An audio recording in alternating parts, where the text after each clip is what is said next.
Budget night. TV networks try to make us care about budget night. In 1981, the ABC even made John Howard look like John Shaft.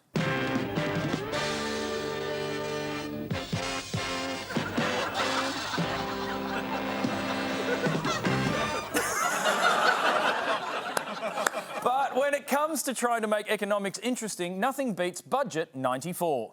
Take a look at this. This is the world's first three-dimensional model of the Australian manufacturing foreign trade deficit. It starts back here in 69, goes right up to 93. Believe me, it's not quite as pretty as it sounds. Then PM Paul Keating was on the show that night, and didn't he love it? Well, after that load of old codswallop you started with it, your program, I mean, that was the most absolutely irrelevant statistic I've ever seen in my life. Oh, come on, the man made you a wind chime. Can't you just be grateful? But 1994 is significant for another reason. It was the last time either side of politics increased the dole. While the average wage, the minimum wage and even the pension have all increased, the dole has not changed in real terms for 25 years. But last week, there were calls to raise it in the budget. A leading economist is calling for an increase in the dole. He's arguing it's cruel to make people survive on $40 a day. $40 a day. It sounds like you'll need my book, The Involuntarily Barefoot Investor. $40 a day sounds like a Dickensian nightmare. Enter the aptly named MPs, cash and banks.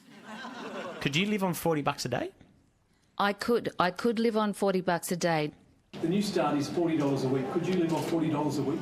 Well, certainly as a backpacker, and this is going back a long time, but yeah, I lived off a very, very minimal amount of money. But that's actually not the point. Refreshing self-awareness from Michaelia Cash. Less so Julia Banks, who it turns out owns 6 properties. Now, people on Newstart can barely afford to rent one.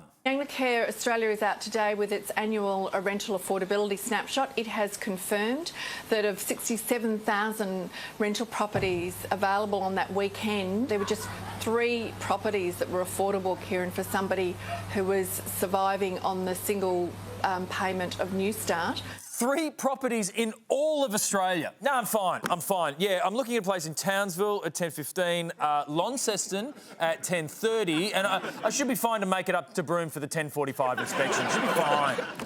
Even the Business Council of Australia says that Newstart may be so low that it in fact entrenches poverty and acts as a barrier to employment.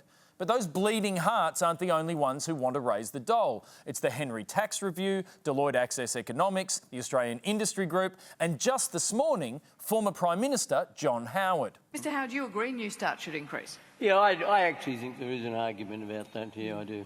And what's the argument? Well, I think it is. I mean, I was in favour of freezing it when it happened, but I think the freeze is probably too long. Hang on. Wait, no, it's a fair point, but this is budget time. Can we see that again with a bit more, you know, Budget 81 pizzazz? Yeah, I actually... Well, I think it is. I was in favour. Now, the trouble is that people on Newstart have a certain image problem. What's the phrase I'm looking for? It's Dole bludgers. Dole bludgers. Dole bludgers? Dole bludgers. Caboolture, north of Brisbane, has been named Australia's dole bludger capital. Second on the list, Blacktown in Sydney's west, followed by Mildura in country Victoria, then come Frankston in Victoria, Deception Bay in Queensland. Oh, not Deception Bay! They told me they were doing so well. We are so sure our unemployed neighbours are bludging, we are lining up to dob them in. New figures show nearly 2,000 Australians are dobbing on welfare cheats every week. 500,000 tips have come in over the past 5 years and around 400 of those have been referred for prosecution. Hang on. That's it? 400 referrals from 500,000 calls? That is less than 1/10 of 1%. I tried to graph it. And, you see,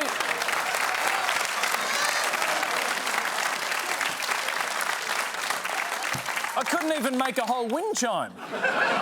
So maybe we're not a nation of dole bludgers, we're just a nation of dobbers.